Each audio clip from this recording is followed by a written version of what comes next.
Hello and welcome back to Bankopedia. तो friends, हमने RRB PO mains की strategy, master strategy के बारे में बात की है। मास्टर स्ट्रेटजी जो मेरी थी वो मैंने आपके साथ शेयर कर दिया हूँ। अगर आपने वो वीडियो नहीं देखा है तो ऊपर आई बटन पे आ रहा होगा और मैं डिस्क्रिप्शन में भी उसका लिंक दे दूँगा। ठीक है, उसमें हमने बात की थी कि कैसे कितना अटेम्प्ट करना है, कितना टारगेट होना चाहिए, क्या अटेम्प्ट होना चाहिए, कितना सेक्शनल टाइमिंग देना है आपको, सारे सेक्शन पे कितना कितना टाइम देना है, किस तरीके से प्रिपेयर करना है, कौन सा क्वेश्चन अटेम्प्ट करना है, किस टाइप के क्वेश्चन की प्रैक्टिस ज़्यादा करनी है, ये सारी बातें हमने उसमें किया था। ठीक है, उसके बाद से मैं पर्टिकुलर हर सेक्शन का, जैसे जीए कैसे प्रिपेयर करें, जीए में 20+ मार्क्स कैसे लाएं अभी से प्रिपेयर करके, उसमें मैंने अपना अपना नोट्स भी शेयर किया था आपके साथ और स्ट्रेटजी बताई है। उसका डिस्क्रिप्शन भी ऊपर अभी आई बटन पे आ रहा होगा या फिर डिस्क्रिप्शन में लिंक दे रहा हूँ, वो देख लीजिए। जीए, फिर उसके बाद मैंने कंप्यूटर की बात की। कंप्यूटर में कैसे 10+ मार्क्स स्कोर करें, इसके लिए मैंने टेलीग्राम ग्रुप पे आपके लिए फ्री एमसीक्यू टाइप में कोर्स अवेलेबल कराया है। एमसीक्यू टाइप में वहाँ पे टेस्ट चल रहा है, आप टेलीग्राम ग्रुप ज्वाइन कर लीजिए। आपके लिए फ्री में मैंने अरेंज करवाया है। मेरा कंप्यूटर बहुत स्ट्रांग नहीं था, बस सेक्शनली क्लियर हुआ है, बट आपका ऐसा ना हो उसके लिए मैंने आपके लिए प्रैक्टिस के लिए फ्री में अरेंज कराया है। टेलीग्राम ग्रुप ज्वाइन कर लीजिए। और बहुत सारे लोग उसको अच्छे से समझ नहीं पा रहे हैं, उसको इसको कैसे उसका ज़्यादा से ज़्यादा फ़ायदा उठाया जा सके, तो उसके लिए आज ट्यूटोरियल वीडियो भी एक अपलोड होगा। ठीक है, जीए कंप्यूटर, उसके बाद इंग्लिश में कैसे 10+ मार्क्स 20+ मार्क्स स्कोर करें, इसके लिए मैंने अपनी स्ट्रेटजी और कैसे न्यूज़पेपर को पढ़ना है ये अभी अपलोड किया है, स्ट्रेटजी फॉर जी इंग्लिश करके। उसका भी लिंक ऊपर आई बटन पे आ रहा होगा और डिस्क्रिप्शन में है, इस वीडियो के बाद जरूर देखिएगा। ठीक है, जीए कंप्यूटर इंग्लिश, ये 3 सेक्शन हो गए। अब हमें बात करना है रीजनिंग और इंग्लिश। रीजनिंग और क्वांट का। रीजनिंग और क्वांट को कैसे प्रिपेयर करें, किस लेवल का क्वेश्चन आपको लगाना है, कितना क्वेश्चन आपको लगाना है और कितना अटेम्प्ट करना है, ये सारी बातें हम इस वीडियो में करेंगे। रीजनिंग और क्वांट का स्ट्रेटजी यहाँ पे रहेगा। देखिए, कोई भी सेक्शन आप छोड़ नहीं सकते, कोई भी ऐसा सेक्शन नहीं है जिस पर आप कम ध्यान देंगे और आपका हो जाएगा। मैंने अपने एक्सपीरियंस से देखा है, कट ऑफ से 30+ 40+ मार्क्स है और कंप्यूटर का सेक्शनल ही नहीं निकला है। तो जब आपका 30+ 40+ मार्क्स है, मतलब आपका क्वांट और रीजनिंग बहुत स्ट्रांग है, इंग्लिश जीए स्ट्रांग हो सकता है, मतलब सब टॉपिक स्ट्रांग होगा, तभी 30-40+ कट ऑफ से ऊपर हैं। बट कंप्यूटर का सेक्शनल कट ऑफ ही पार नहीं हुआ तो सारा मेहनत बर्बाद हो जाएगा आपका, कोई फ़ायदा नहीं है इतना ऊपर रहने का कट ऑफ से। ठीक है, तो कंप्यूटर को आप मिस नहीं कर सकते। और मैंने ये भी देखा है कि कंप्यूटर, इंग्लिश, रीजनिंग, क्वांट, इसमें एवरेज मार्क्स है बंदे का, और जीए में 10 से 12 नंबर लाया है, इसकी वजह से उसका कट ऑफ से सिर्फ 2 या 4 नंबर ही अप है। कट ऑफ से 2-4 नंबर अप है, आप सिलेक्शन हो जाएगा, बट इंटरव्यू में बाहर हो जाएंगे, ये डेफिनेट है। कम से कम 15 मार्क्स तो होना ही चाहिए कट ऑफ से आप। ये सारी बातें हमने स्ट्रेटजी वाली वीडियो में की थी। तो आप किसी भी सेक्शन को छोड़ नहीं सकते हैं, सब में आपको डिसेंट मार्क्स स्कोर करना पड़ेगा। तो जीए कंप्यूटर इंग्लिश को हल्के में मत लीजिएगा और इसका प्रिपरेशन करते रहिए। फर्स्ट डे से ही, एग्ज़ाम ओवर होने के फर्स्ट डे से ही मैंने इन तीनों पे वीडियो बना दिया है आपके लिए। आप वो स्ट्रेटजी फॉलो करिए, 100% वर्क करेगा। और आज हम बात करेंगे रीजनिंग और क्वांट की। तो आइए स्टार्ट करते हैं। तो फ्रेंड्स देखिए, हमारा टारगेट है 100+ स्कोर करना, मेंस में 100+ स्कोर करना, और 20 10 20 50 यहाँ से हो गया। तो रीजनिंग और क्वांट से हमें 50 मार्क्स लाना है और हमने रीजनिंग में 30 और क्वांट को 20 ऐसे डिस्ट्रीब्यूट किया था अपने स्ट्रेटजी में।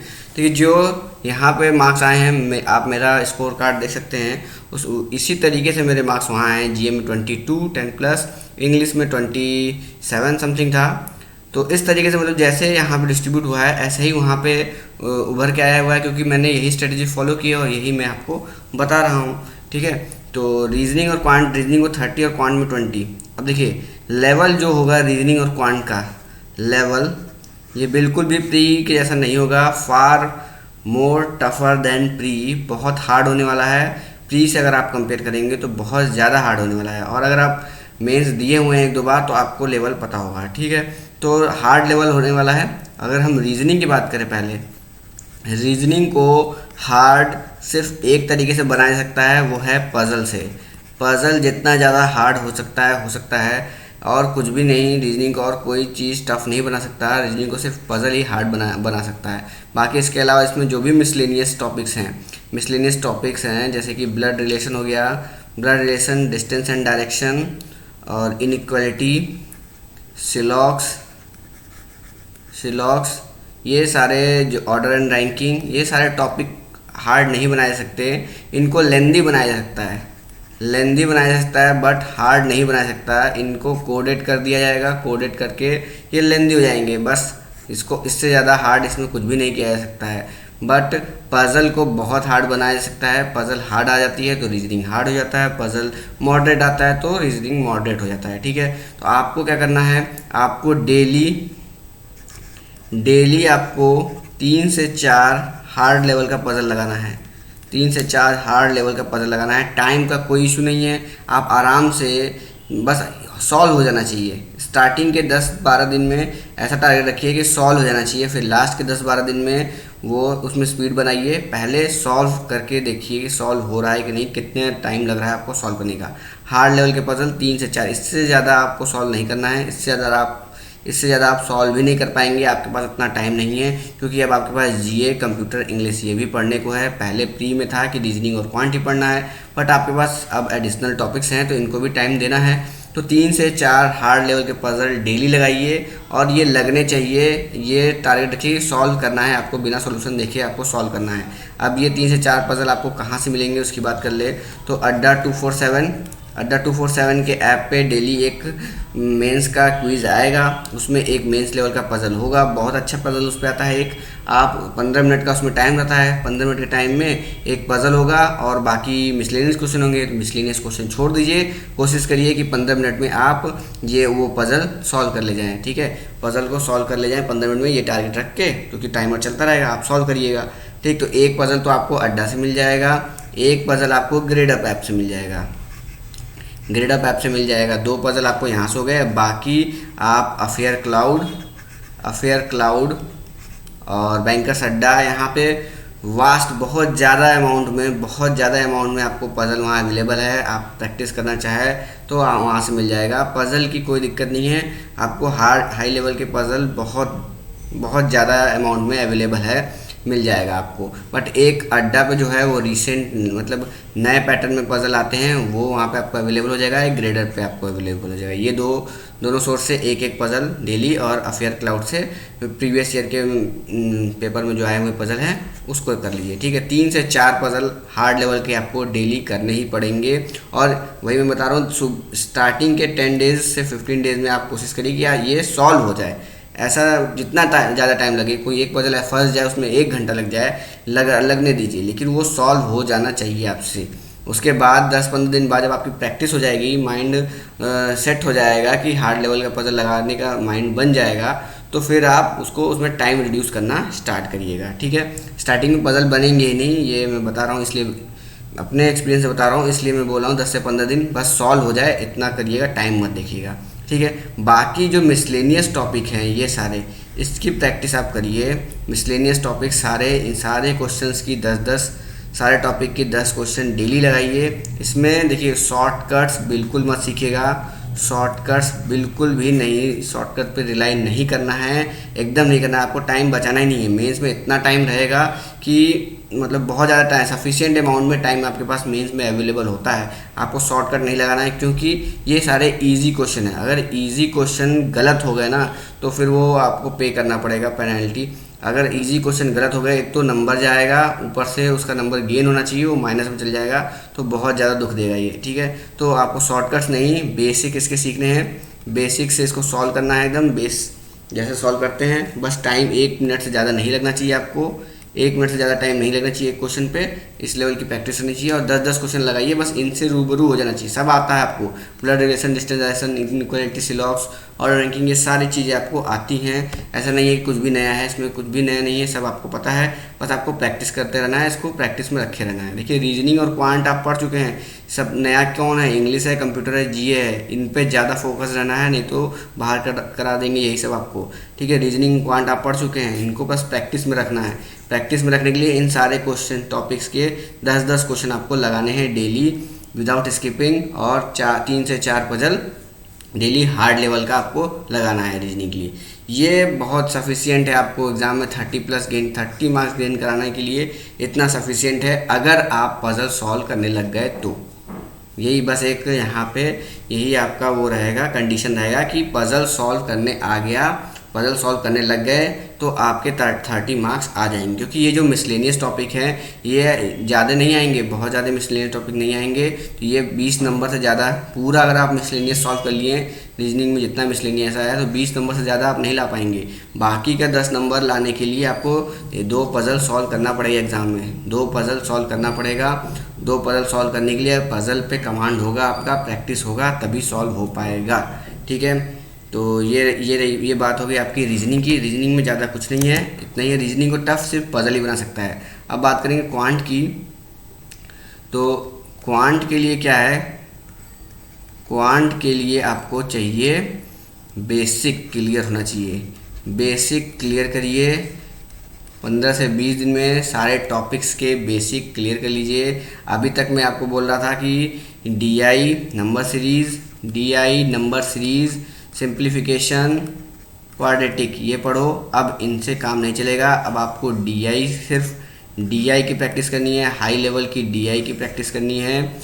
DI की इतनी मतलब 4 से 5 DI डेली लगाइए, DI सॉल्व करिए 4 से 5, इतनी DI लगा लीजिए कि DI पे एकदम मतलब पकड़ हो जाए। DI हार्ड लेवल की DI के लिए वही अड्डा को फॉलो करिए, ग्रेडअप फॉलो करिए, और हाई लेवल DI के PDF आपको बहुत सारे अवेलेबल हो जाएंगे। ठीक है, हाई लेवल DI के जहाँ से भी आपको सोर्स मिले DI सॉल्व करना स्टार्ट कर दीजिए। अब हाई लेवल का यहाँ पे लोग गलत मतलब निकाल लेते हैं। हाई लेवल का मतलब कैट से बिल्कुल भी नहीं है, कैट लेवल नहीं है, कैट लेवल बिल्कुल भी नहीं है। हाई लेवल में लोग कैट की पढ़ाई करने लग जाते हैं, बिल्कुल भी नहीं, कैट लेवल का कुछ भी नहीं आता। DI आप पढ़िए हाई लेवल का, मतलब जिसमें मतलब लेंदी DI आती है, हाई मतलब लेंदी हार्ड DI आता है, तो उसमें मतलब पूरा आपका बेस देख लेगा उस टॉपिक से। अगर टाइम एंड वर्क पे अगर DI है तो टाइम एंड वर्क का आपका वो बेसिक क्लियर चेक कर लेगा पूरा, वो DI आपका बेसिक टेस्ट कर लेगा कि आपका बेसिक क्लियर है कि नहीं। बेसिक फार्मूलों से आप मेंस का DI सॉल्व कर लेंगे, ना कि हाई लेवल के फार्मूले या ट्रिक्स वगैरह से। सारे टॉपिक्स के बेसिक बिल्कुल क्लियर होने चाहिए फ्रेंड्स। 4, 5, 6 टॉपिक में बताऊंगा, उनके बेसिक पढ़ लीजिए, एकदम बेस से पढ़िए। देखिए जैसे एवरेज हो गया, इसका बेसिक पढ़ लीजिए। पार्टनरशिप हो गया, average partnership, ratio, profit and loss का CI and SI, compound interest, simple interest, time and work and time and distance. इतने टॉपिक सफिशिएंट है आपको, इनके बेसिक आपको बहुत अच्छे से बेसिक आना चाहिए, इनके क्वेश्चंस की प्रैक्टिस करिए। 5-5 क्वेश्चन हर टॉपिक के आप डेली, अच्छे लेवल के क्वेश्चन, प्री लेवल के क्वेश्चन नहीं, मेंस लेवल के क्वेश्चन के 5-5 क्वेश्चन प्रैक्टिस करिए डेली। पहले हर टॉपिक का बेसिक पढ़िए। देखिए एक दिन इन्वेस्ट करना पड़ेगा आपको, एक दिन एवरेज को दीजिए, एक दिन में इसका बेसिक सीखिए। क्वेश्चन की प्रैक्टिस नहीं करना है, बेसिक सीखना है कि क्या होता है एवरेज का सिग्निफिकेंस क्या है। अब देखिए प्री नहीं है, ये मेंस है, इसमें आपको बिल्कुल समझना पड़ेगा कि टॉपिक है क्या, तो एवरेज होता क्या है, इसका सिग्निफिकेंस क्या है, बिल्कुल बेसिक से समझिए इसको। एवरेज को एक दिन इन्वेस्ट करके दीजिए, फिर उसके अगले दिन से इसकी 5 क्वेश्चन की प्रैक्टिस स्टार्ट करिए। इस तरीके से पार्टनरशिप को एक दिन दीजिए, उसके बाद अगले दिन से 5 क्वेश्चन इसके, 5 क्वेश्चन इसके, दोनों के 5-5 10 क्वेश्चन हो जाएंगे। प्रैक्टिस स्टार्ट करिए। रेशियो को दीजिए एक दिन, हर टॉपिक को एक दिन देखिए, सिर्फ बेसिक सीखिए, ज़्यादा टॉपिक नहीं है, 1 2 3 4 5 6 7 टॉपिक है एक हफ्ते में। इनके बेसिक को सीख लीजिए पहले, फिर इन पे क्वेश्चन की प्रैक्टिस करिए। और DI डेली आपको 4 से 5 लगानी है। अब DI जो होगा वो इन सब में से ही किसी एक टॉपिक पे बेस्ड होगा और कुछ भी नहीं होगा। अगर आपको ये सब टॉपिक आता है तो DI सॉल्व हो जाएगा। DI में डाटा दिया रहता है, और मिसलेनियस क्वेश्चन में क्या होता है, वर्ड्स में दिया रहता है। जो डाटा टेबल के फॉर्म में दिया है या ग्राफ के फॉर्म में दिया है वो DI हो जाता है, और टेबल और ग्राफ की जगह और वो वर्ड्स में लिखा हुआ है तो वो मिसलेनियस क्वेश्चन होता तो सब यही है, यही टॉपिक होता है सब। बट अगर डाटा को टेबल या डी उसमें लाइन में या किसी पाई में दे दिया तो वो डी आई कहला जाता है, या फिर केस के थ्रू दे दिया तो केसलेट डी आई हो जाता है। बस इतना ही सारी डिफरेंस है, इस बात को समझना पड़ेगा आपको, इस बात को समझना पड़ेगा कि डी आई कुछ अलग चीज़ नहीं है। डी आई जो वर्ड प्रॉब्लम है, बोल के शब्दों में जो प्रॉब्लम दिया गया है उसको डाटा के फॉर्म में कन्वर्ट कर दो तो वो डी आई हो जाता है, डाटा इंटरप्रिटेशन, ठीक है। तो डी आई हो जाता है। तो आपको ये सारे टॉपिक्स पे कमांड अगर हो गया तो आपका डी आई सॉल्व हो जाएगा। डी आई में केवल डाटा आपको पिक करने आना चाहिए। तो देखिए मैंने डी आई सीरीज़ में कुछ प्रीवियस ईयर के डी आई लगवाए हैं, तो उसमें मैंने बताया है कि किस तरीके से, मतलब कैसे डी आई को अप्रोच करना चाहिए, डाटा कैसे नोट करें, ये सारी बारीकियां मैंने उसमें बताई है। भले से वो प्री लेवल की हैं, बट आप एक अप्रोच सीख जाएंगे डीआई के लिए। एक केसलेट डीआई भी वीडियो है, उसको देखिए, केसलेट को कैसे सॉल्व करते हैं। अगर आप कहेंगे तो मैं फिर से सीरीज़ चालू कर दूंगा मेंस लेवल की डीआई का, कि डीआई को अप्रोच कैसे करें मेंस लेवल की। तो अगर आप लोग के कमेंट अच्छे खासे रहे, मोर देन 20 रहे, तभी मैं बनाऊंगा, क्योंकि टाइम मेरे पास इतना नहीं रहता है, ठीक। तो आपको करना क्या है, इन सारे टॉपिक्स को क्लियर करने हैं पहले, और डीआई डेली लगाना है, वो लगे चाहे ना लगे, लेकिन अप्रोच सीख के उसको ट्राई जरूर देना है। पहले वीक में सारे टॉपिक क्लियर करने हैं, अगले वीक से सारे टॉपिक्स के प्रैक्टिस प्लस डीआई सॉल्व करना है। डीआई बहुत ज़्यादा इंपॉर्टेंट है, क्योंकि अर्थमेटिक जो क्वांट सेक्शन है उसमें ज़्यादातर आपको डीआई ही आएगा, चाहे वो केसलेट फॉर्म में आए या नॉर्मल फॉर्म में आए, ठीक है।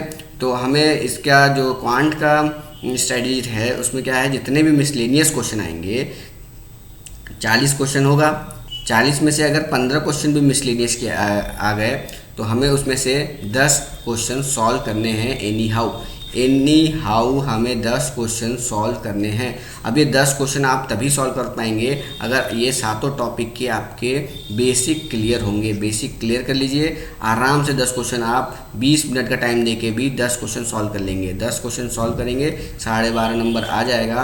और एक डीआई मॉडरेट लेवल की ज़रूर आती है, आपको उसको फिल्टर करने आना चाहिए। मॉडरेट लेवल की एक डीआई ज़रूर से आती है, फिल्टर करिए, उसको खोज के निकालिए और उसको सॉल्व करेंगे। 20 स्कोर करना क्वांट में इजी है, अगर आप ये सारे टॉपिक्स पे कमांड अच्छी है तो ये एक कंडीशन है। इन सारे टॉपिक्स के बेसिक क्लियर होने चाहिए। देखिए रेशियो को मैंने बहुत अच्छे तरीके से पूरा बेसिक से मैंने समझाया है, अगर आप उसको देखेंगे, बहुत बड़ा वीडियो है, शायद 1 घंटे का वीडियो है, लेकिन बहुत अच्छे से रेशियो क्या होता है, क्यों इसका यूज़ होता है, वहाँ से मैंने स्टार्ट किया है एकदम बेसिक से। रेशियो को, एवरेज को भी बिल्कुल बेस से पढ़ाया है। ये 2 टॉपिक मैंने एकदम बेस से पढ़ाया है। अगर आपको कहीं वीडियो नहीं मिल रही अच्छी तो ये दोनों टॉपिक मेरे वीडियो से देख सकते हैं। बाकी टॉपिक्स की वीडियो में एक एक करके बनाना स्टार्ट करूँगा। अब सारे स्ट्रेटजी की वीडियो ख़त्म हो जाएंगे तो मैं सोच रहा हूँ पार्टनरशिप का, फिर उसके बाद टाइम, प्रॉफिट एंड लॉस का, इस तरीके से एक एक वीडियो डालना स्टार्ट करूँ डेली, ताकि आपका कॉन्सेप्ट क्लियर हो सके, ठीक। तो यही है, क्वांट में आपको वर्ड प्रॉब्लम पे फोकस करना है। अब सारे नंबर सीरीज, सिंप्लीफिकेशन, क्वाड्रेटिक गायब हो जाएंगे, एक भी नहीं आएगा। वर्ड प्रॉब्लम ही आपको सहारा देगा। वर्ड प्रॉब्लम पे फोकस होना है, उसके लिए बेसिक क्लियर करना पड़ेगा। कोई शॉर्टकट नहीं याद करना है, बेसिक सीखना है। बेसिक सीख के आप वर्ड प्रॉब्लम क्लियर करेंगे और डीआई की प्रैक्टिस रहेगी तो एक मॉडरेट डीआई जरूर आएगी, उसको तो करना ही करना है। उसके बाद एक दूसरे डीआई पे अटैम्प्ट जरूर देना है, ठीक है। अगर इतना कर लिए तो क्वांट में 20 अटैम्प्ट हो जाएगा। तो ये इंपॉर्टेंट टॉपिक्स हैं, इनके 100% बेसिक क्लियर कर लीजिए, ठीक। ये 2 चीज़ हो गया। तो फ्रेंड्स, अगर हम इस वीडियो को कंपाइल करें तो रीजनिंग के लिए आपको 4 से 5 पजल सॉल्व करना है। हाई लेवल का पजल सॉल्व करना है, ठीक है। और बाकी जितने भी मिसलेनियस टॉपिक आप पढ़ चुके हैं, उनको पढ़ना नहीं है, उनकी प्रैक्टिस करनी है। मिसलेनियस के प्री लेवल का नहीं, मेंस लेवल के क्वेश्चंस की प्रैक्टिस करनी है, ठीक है। सारे क्वेश्चंस की प्रैक्टिस करनी है डेली।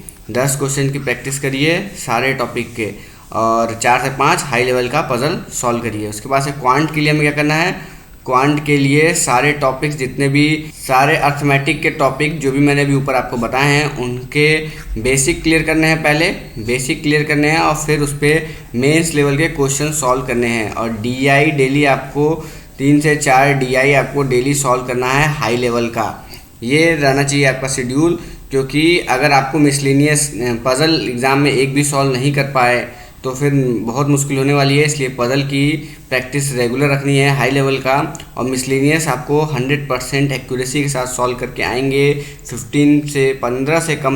15 से कम मिसलेनियस क्वेश्चन नहीं आएगा रीजनिंग में। 15 क्वेश्चन अगर आ रहा है तो 20 नंबर 20+ नंबर आपको ये स्कोर करवा देगा रीजनिंग में। इसलिए मिसलेनियस की प्रैक्टिस बनाए रखिएगा, कुछ एक्स्ट्रा नहीं पढ़ना है, मिसलेनियस की प्रैक्टिस करनी है। और पज़ल अगर आप 4-5 डेली हाई लेवल का लगाएंगे तो 2 पज़ल आप अटैम्प्ट जरूर दे देंगे एग्ज़ाम में, और आपका 30 स्कोर हो जाएगा रीजनिंग में, ठीक है। इसी तरीके से क्वांट में अगर जो टॉपिक मैंने 7 टॉपिक आपको बताए हैं उसके बेसिक आप क्लियर कर ले गए, अच्छे से बेसिक क्लियर कर ले गए, तो मिसलेनियस के क्वेश्चन जो क्वांट में आते हैं उससे आप 10+ मार्क्स एब्सोल्युटली गेन कर लेंगे, 10+ मार्क्स। और एक मॉडरेट DI जरूर आती है, उसको आपको अटेम्प्ट देना है, उसको सॉल्व करना है। उसके बाद से एक नेक्स्ट DI को अटेम्प्ट देना है, ठीक है। 2 DI और सारे मिसलेनियस अगर आपने अटेम्प्ट किए तो 20+ स्कोर क्वांट में भी किया जा सकता है।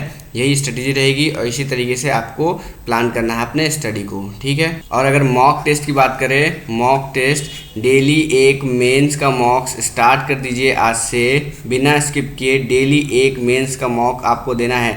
इससे भी आपका रीजनिंग और क्वांट की प्रैक्टिस हो जाएगी, बहुत अच्छे तरीके से हो जाएगी। अभी आपके मेंस में मॉक में जो मार्क्स आएंगे उसमें GA में आप लैग करेंगे, GA में नंबर कम आएगा क्योंकि आपने GA पढ़ा नहीं है। सेकेंडली GA के अलावा कंप्यूटर में आपके नंबर कम आएंगे, तो इस पर ध्यान मत दीजिएगा, मार्क्स पे मत जाइएगा।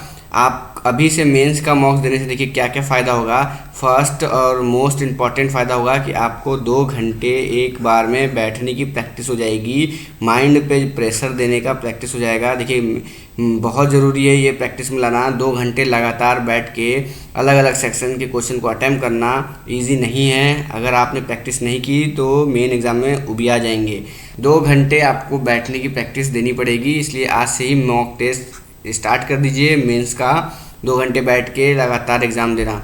नंबर पे मत जाइएगा, धीरे धीरे GA में नंबर आपका बढ़ेगा, धीरे धीरे कंप्यूटर में नंबर बढ़ेगा, ठीक है। इससे रीजनिंग और क्वांट दोनों की प्रैक्टिस बनी रहेगी, उसमें जो मिसलेनियस क्वेश्चन आते हैं उसकी प्रैक्टिस बनी रहेगी मॉक देने से, ठीक है। और आपको भी पता चल जाएगा कि आपको कौन से टॉपिक में वीक हैं, मेंस लेवल के जो अर्थमेटिक क्वेश्चन है उसमें क्या आप लैग कर रहे हैं, ये भी आपको एनालाइज हो जाएगा, ठीक है। तो मॉक स्टार्ट कर दीजिए डेली एक मेंस का मॉक्स, और यही स्ट्रेटजी रहने वाली। तो फ्रेंड्स अब प्रैक्टिस स्टार्ट कर दीजिए। अब आपके पास टाइम नहीं है, हमने सारे topics GA computer, English, quant और रीजनिंग सारे टॉपिक्स पे बात कर लिए हैं। अब इसको एक कंबाइंड करके डेली रूटीन का एक वीडियो में डालूंगा। इस वीडियो के बाद डेली रूटीन का कंबाइन करूंगा इन सारे स्ट्रेटजी जो मैंने आपको बताए हैं, और किस तरीके से डेली किस सेक्शन पे कितना टाइम देना है, कितना टाइम मैं देता था वो डिस्कस करेंगे किस दिन। और मतलब 25 से 30 डे का स्टडी प्लान बनाऊंगा।